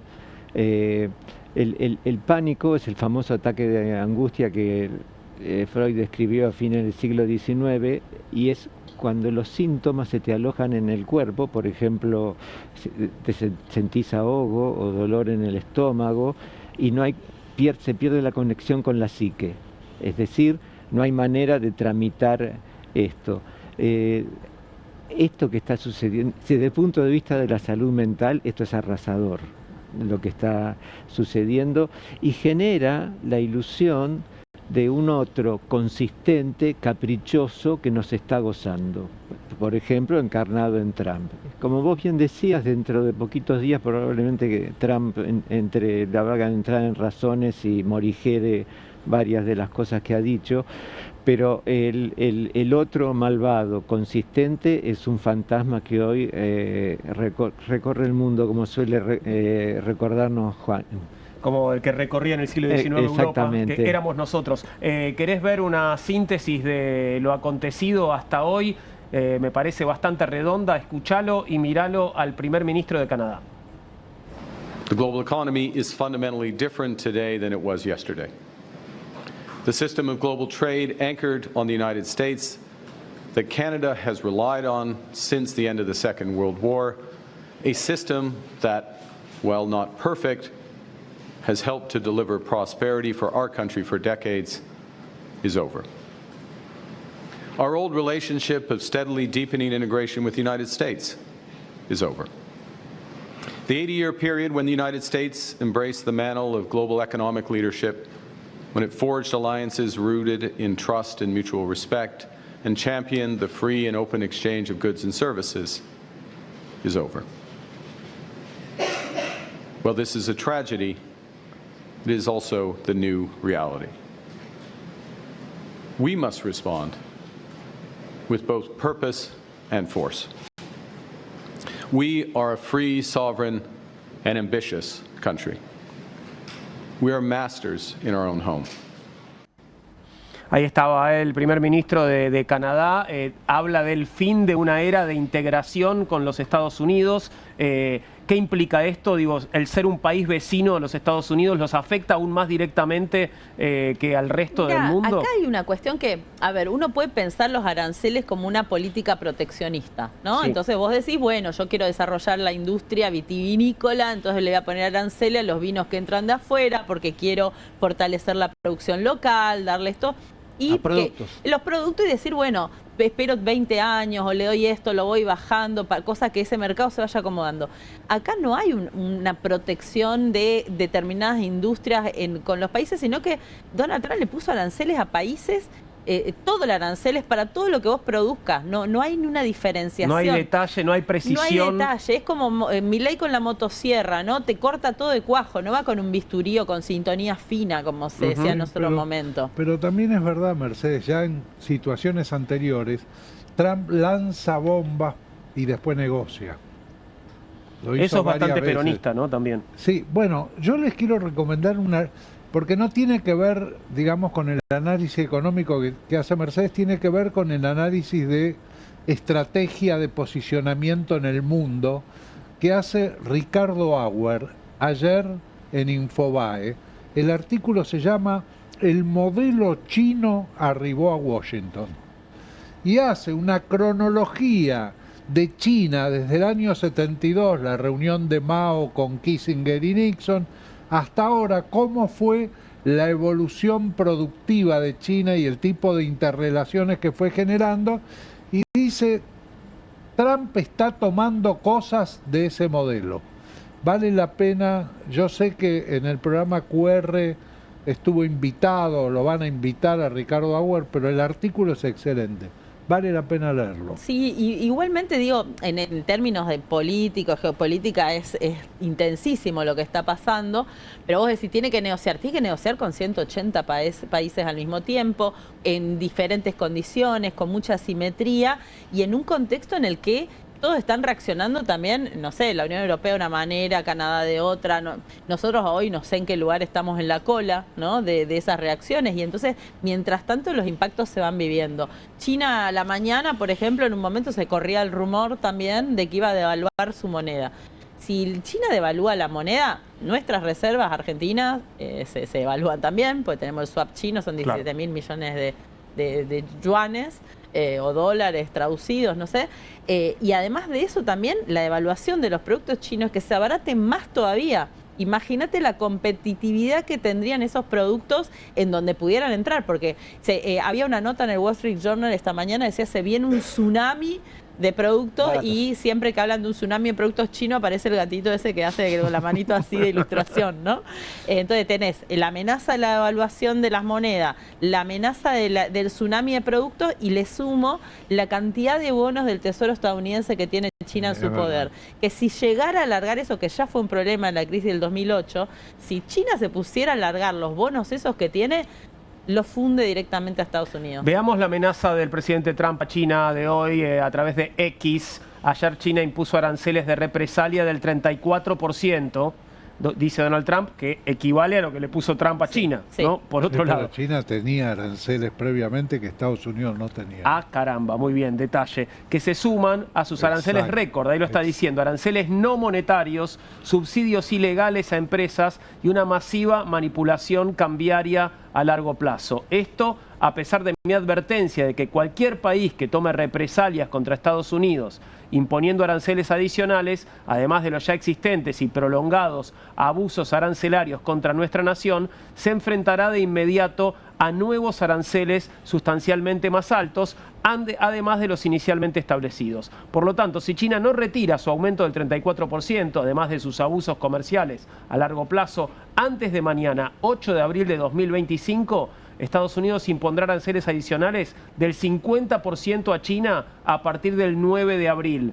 Además, todas las conversaciones con China sobre sus reuniones solicitadas con nosotros serán canceladas, entre signos de admiración esto. Las negociaciones con otros países que también han solicitado reuniones comenzarán de inmediato. Gracias por su atención a este asunto. Donald Trump, Truth Social.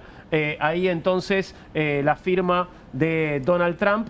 Claro, viene a decir Donald Trump que esta medida que tomó es para corregir, en todo caso, abusos que China y Europa y otros países del mundo estaban compitiendo con los Estados Unidos. Pero Europa, aparte de la Comunidad Europea, en barreras extrarancelarias tienen un expertise único. Digamos, te pueden cobrar un bajo arancel, pero en los coches, el sistema de purificación de los gases de escape, los vidrios, de qué manera tienen que estar templados, te ponen un montón de barreras extrarancelarias de cosas que se fabrican solamente en Europa. Claro. Y vos afuera tenés que adaptarte, tratar de empezar a desarrollarlas, etcétera. La industria agrícola europea, por ejemplo, todo lo que es producción agrícola, tiene unos subsidios impresionantes. Digamos, yo creo que lo que Donald Trump hace es reaccionar contra las asimetrías. Es decir, Estados Unidos era un mercado abierto, excepto en un momento para los limones tucumanos, pero que se consiguió resolver ese tema, mientras que Estados Unidos para entrar en otros mercados tiene barreras arancelarias, barreras extrarancelarias. Yo no coincido ¿Qué con hizo? Eso. Hizo una cosa si no se presenta explosiva. como una cosa defensiva de Donald Trump, y me parece una visión demasiado benevolente. No, explosiva. En relación a lo que está... Es una... No, pero digo que no es que se está defendiendo aranceles injustos de otras partes del mundo. A mí me parece que coincido que no hay racionalidad económica, por lo que plantea Mercedes, porque justamente cuando se protegen una parte de la industria automotriz, algo de la competitividad. Acá a todos para negociar con todos. Pero me parece que lo que está mirando Estados Unidos, la respuesta de Trump, si hay alguna racionalidad, es geopolítica y en este sentido económica, que es la disputa por la hegemonía mundial con una potencia ascendente como es China, que tiene lo peor del mal llamado comunismo, digo porque ya los regímenes del mal llamado socialismo real, pero, o sea, el autoritarismo completamente antidemocrático, y lo peor del capitalismo salvaje, que son los salarios de hambre. Con esa combinación, China, durante todo este periodo, logró un crecimiento sobre esa base. Si Estados Unidos quiere competir estructuralmente con eso, tiene que decirle a sus propios obreros, a los que van a radicar su fábrica, que tienen que ganar como los obreros chinos. O sea que la promesa de Trump de recuperar de responder a los anhelos de aquella vieja clase obrera industrial que perdió sus trabajos por culpa de los neoliberales o de los neoliberales socialdemócratas o lo que sea, no la está cumpliendo, digamos, ¿no? Y por otro lado me da la impresión que no la va a cumplir con estas medidas, digamos.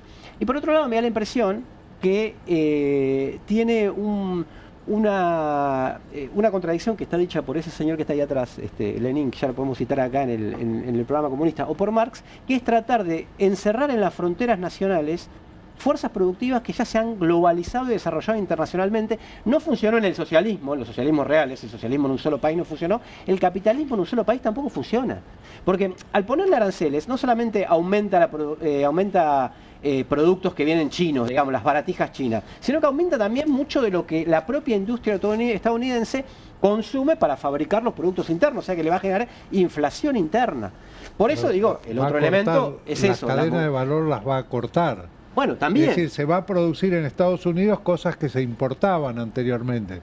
Digamos, no sabemos cómo va a resultar esto. En el aspecto financiero resulta un crash por ahora, pero no sabemos cómo le va a resultar para la industria norteamericana. También dijo que va a revisar los contratos de la industria armamentista que estuvo estafando al Estado norteamericano.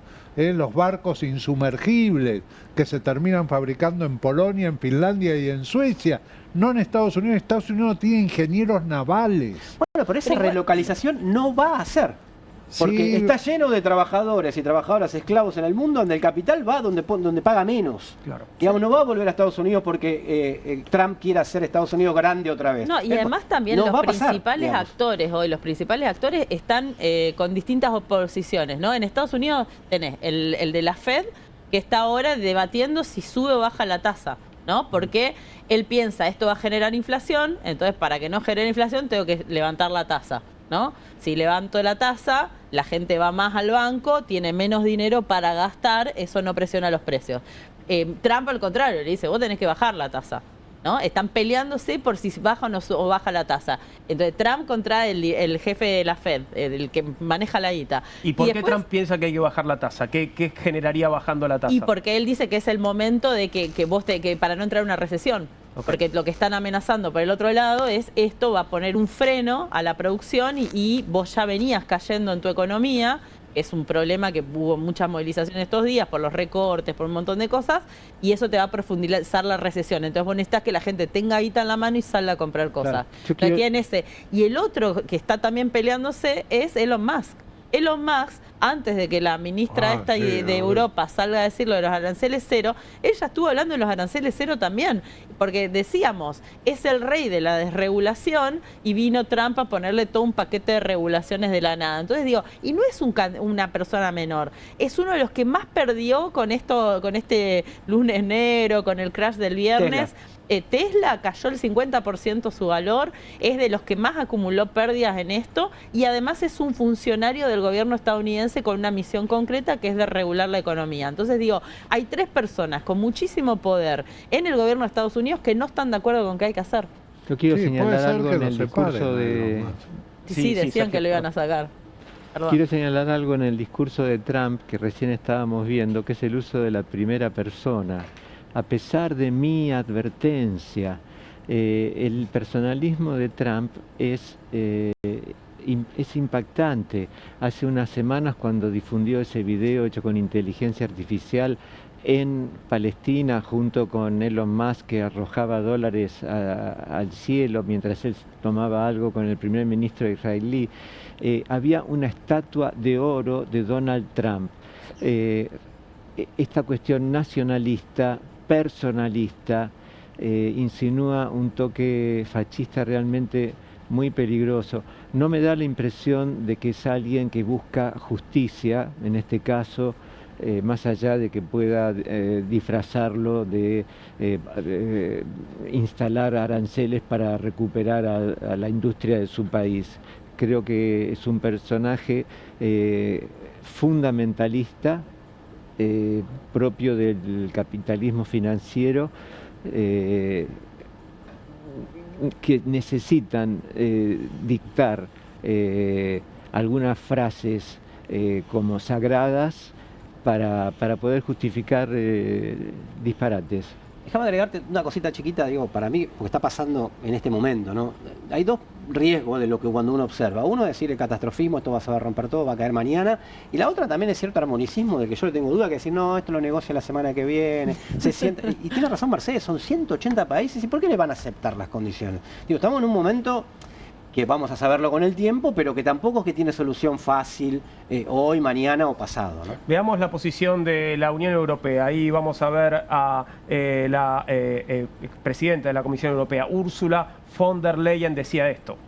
Stand ready to negotiate with the United States. Indeed, we have offered 0 for 0 tariffs for industrial goods, as we have successfully done with many other trading partners, because Europe is always ready for a good deal. So we keep it on the table. But we are also prepared to respond through countermeasures and defend our interests. We stand ready to negotiate with the United States. Indeed, we have offered 0 for 0 tariffs for industrial goods, as we have successfully done with many other trading partners, because Europe is always ready for a good deal. So we keep it on the table. But we are also prepared to respond through countermeasures and defend our interests. Ya la vimos 2 veces decir lo mismo por si no quedaba claro, pero reaccionaste, te vi reaccionar, Raúl, cuando hablaba de el intercambio 0 a 0. Sí, yo no, estaba pensando en otra cosa. Yo pensaba los sentimientos que mueven electoralmente. Trump fue reelegido en Estados Unidos después de haber mostrado durante su primer gobierno que era un extremista, digamos que tomaba medidas extremas. Pero reactivó toda la industria automotriz norteamericana que estaba muerta en su primer gobierno. Y siempre tuvo una visión industrialista. Y yo me pongo en Estados Unidos, si yo fuera un ciudadano americano y hubiera tenido que votar en la última elección entre Biden y Trump, hubiera elegido a Trump. Se te nota, Raúl, perdóname que te lo diga. Biden es como el Alberto de ellos, ¿no? Entonces es como, claro, obvio, así. Un Alberto anciano. No había otra alternativa. Bueno. Ahora, ¿Qué se lee en este planteo de la Unión Europea, Mercedes? ¿Qué es esto de...? Porque si querés vamos 0-0 y si no, bueno, vamos a tener que defendernos. No, y bueno, es parecido a lo que decía el de Canadá, ¿no? Como esto que decíamos con Fernando también. Ahí los países juegan. No es que están todos sometidos a la lógica de lo que Donald Trump quiere. A mí igual también me preocupa porque vamos a tener pronto las reuniones, supone, con el Fondo Monetario Internacional. Y en el Fondo Monetario Internacional también están los sillas que ocupa Europa. Y si van a entrar en una guerra comercial con Trump, no sé si van a ser tan copados de apoyarlo a Trump, porque apoyar a Milei es apoyar a Trump. Claro. Y es más importante apoyar a Trump que apoyar a Milei en el Fondo Monetario Internacional. Sí. Entonces creo que cómo se resuelva esta situación con Europa, Estados Unidos, también va a impactar sobre nosotros. Y una notita de colores que hoy, buscando cosas para el programa, vi que sí se pusieron de acuerdo en sacarle los aranceles al whisky. Sí. Y que quedó fuera. Se los mandé, chicos, se los mandé. Porque sí, al bourbon. Es importante. El bourbon puede entrar a Estados Unidos sin aranceles. Es importante. Excelente. Es el whisky como que meterle aranceles al Fernet en Córdoba. Claro, definitivamente. No. Tenemos tiempo para una frase de cada uno para la despedida, comenzando por el señor Fernando Rosso. No, creo que es un cambio estructural importante, ya que hablemos de las fechas que hablemos. 2008, 1930, creo que las consecuencias se van a ver. No creo que sea de fácil solución en lo inmediato. Y lo que sí me parece, si se puede sacar algo bueno, es que en los momentos de crisis es cuando el capitalismo muestra lo que es sin disimular nada.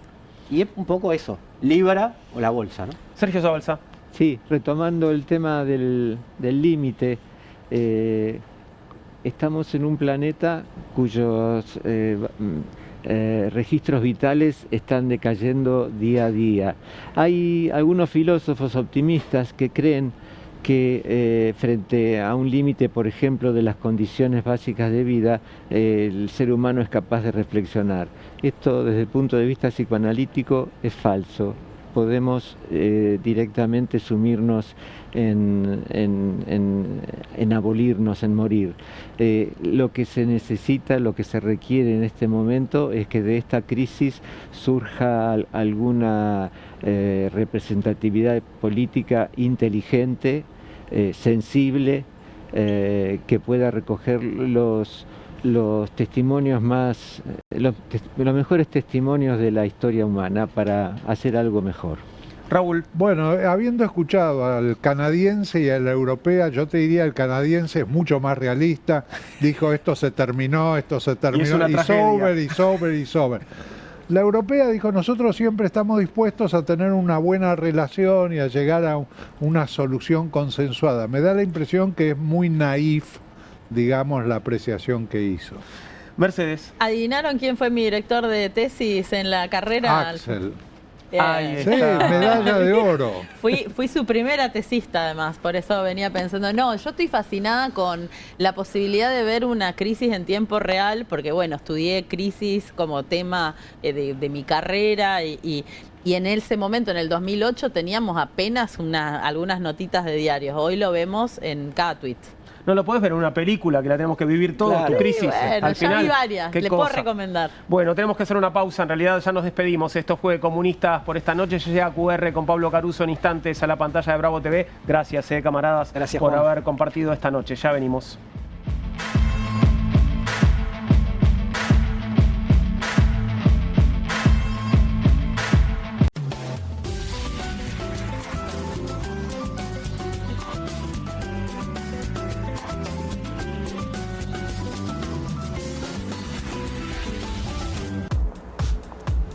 Me caen los que viven como si nadie los estuviese mirando. La que no se queda en el fueguito. ¿Ves como si nadie te estuviese mirando? Confía en tu frescura. Topline. Seguí la línea de tu frescura. Las casas usan diferentes perfumes. Eligen oler a café en la mañana, a veces a ropa recién lavada y otras a madera. Pero cuando quieren oler a limpio, eligen Prosenex. Sentí el perfume de la limpieza. Prosenex, limpieza que se siente. Llegaron las nuevas galletitas Kofler. Rellenas con el sabor único de Bonobón y el más delicioso chocolate Kofler. Tentate con lo último en galletitas. Tiene las nuevas Mogul Jelly Beans. Ah, vos querés las nuevas Mogul. Jelly beans. Sí, las... Jelly Beans. Esas. Me las das. Obviously.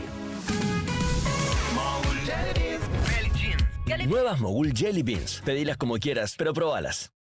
Hola, soy Katy Michelle con mi nueva Red Copper Square Pan. Es sartén, asadera, molde para horno, olla para pastas y mucho más. Sus paredes altas evitan salpicaduras en las hornallas. Su diseño cuadrado le brinda hasta el doble de espacio de cocción para acomodar más comida. Gracias a su cubierta de cobre, puede resistir los castigos más duros. Estos anillos de cocción de aluminio aseguran que el calor se difunda homogéneamente para que no haya zonas de recalentamiento. Caramelos derretidos pegoteados, no en esta olla. Esta olla reemplaza todo el resto. Llame ahora y tenga su Red Copper Square Pan con tapa de vidrio templado a un precio increíble de presentación. Recibirá el recetario de Katy con platos y postres fáciles. Cada Red Copper Square Pan viene con mi garantía. Téngala en su hogar y le garantizo que le gustará tanto como a mí. No querrá perdérsela. Les aseguro, garantizado. Llame en los próximos 15 minutos y recibirá la canasta de fritura. Además, el accesorio para cocer verduras al vapor o asar un pollo entero. Llame ahora mismo y adquiera su Red Copper Square Pan by Eternity. Pregunte por el juego de cuchillos de 3 piezas para hacer juego con sus sartenes por un pequeño adicional. Son súper afilados y resistentes. Corta una naná como si fuera manteca. El cuchillo fileteador pela el pescado en un instante y pica cebolla súper rápido. Descubra los productos de cocina más novedosos y exclusivos de la línea Eternity en tvcompras.com. Aproveche esta oferta y obtenga este fantástico producto de TV Compras. Llame ya. QR, con la conducción de Paulo Caruso y gran equipo. La síntesis del día para un público que valora el periodismo crítico.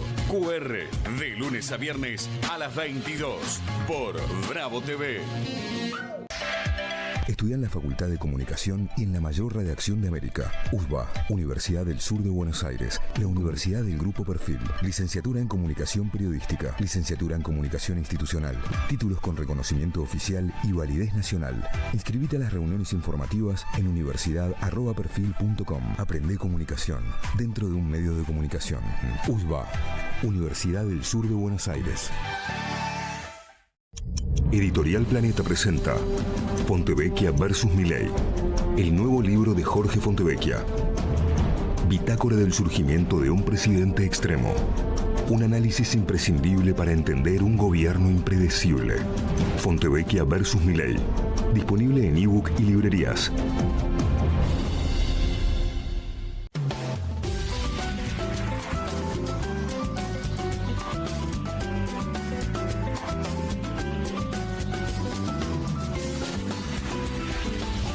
Me rompe todo acá.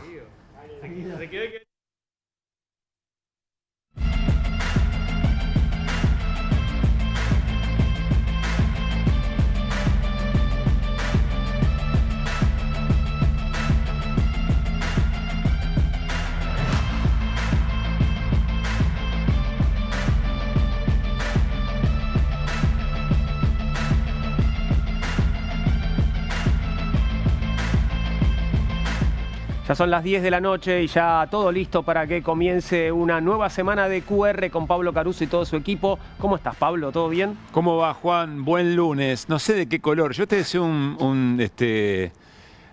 azul y amarillo de central, si querés. Vos ponele el que vos quieras. Bueno, yo le pongo un azul y amarillo, pero, viste, con la franjita Sí. acá, el mío es de boquita. Distinto. Sí. Pero esto de despertarnos y que nos digan, che, lunes negro, jueves negro, viernes negro, llega un momento en que en lo cotidiano te empieza como a traumar un poco, ¿no? Encima venimos de nuestras películas, de nuestras épocas de martes 13 y aparece un loco con una motosierra, basta, que Sí. se parezca a la ficción. Saga de terror, ¿no? Parece Sí. que es lo que estamos viviendo, lamentablemente, y de cosas que la verdad que la mayoría de nosotros, digo, acá me incluyo por supuesto, no entiende, ¿no? No entendemos absolutamente nada. Bueno, ¿y qué hay que hacer? ¿Qué hago? Voy a la verdulería, acopio latas Claro. de atún como hacía Marra, ¿qué hago? Vendo, compro. lleno el tanque, si puedo. No se sabe mucho qué hacer, ¿no? Sí, y es un dato. Se habla poco de esto. Juan, el otro día vino Santiago Levín a QR, el viernes pasado, recién te lo comentaba, y él contaba que cuando dejamos de entender y encima el Estado se retira, es decir, y todo es un poco la salida individual, es como si te vas cayendo a un abismo y se te van las manijas, y que la antítesis de todo eso es volver a generar vínculos, como tratar de reconocernos un poco más en la calle, en lo cotidiano, porque si no es verdaderamente muy desesperante, porque además, como vos decís, se comprende poco lo profundo. Por ahí alguna idea más o menos general. Pero si encima hay un enojo con la política, es decir, ¿de dónde te agarrás para poder sobrellevar esto que te dicen en cada pantalla, que la cosa se viene a pique? Mira, hablabas de películas y me vino una imagen con esto de la idea de, bueno, en este momento en el que es un sálvese quien pueda, sí, y que parece que cada uno se corta solo, bueno, recuperar los vínculos, invitar a comer a los amigos, etcétera. Esa escena de Toy Story 4, cuando están todos los juguetitos a punto de caerse al horno, que sí, va a derretirlos a todos, y se agarran entre ellos. Y lo salva la garra. Los salva la garra y los extraterrestres, ¿viste? Sí. Los muñequitos. Bueno, ¿quién nos salvará a nosotros, Pablo? Y nosotros, Juan. Esa siempre es la respuesta. Supongo que hay que recuperar un poquito de confianza. Y mira, tenía un amigo que siempre decía, el derecho a estar informado, por supuesto, también el deber de saber, es decir, preocuparse por que seamos nosotros también, ¿no? Audiencias de lo que pasa muy informadas, como para por lo menos tratar de saber para dónde está la salida cuando llegue el momento. Definitivamente. Bueno, eso es lo que voy a hacer hoy. Me voy rápido a casa, así me mantengo informado con QR. Que tengas un muy buen programa, Pablo. Dale, y que tu lunes a la noche no sea tan negro, Juan. No, por favor. Azul y amarillo tampoco.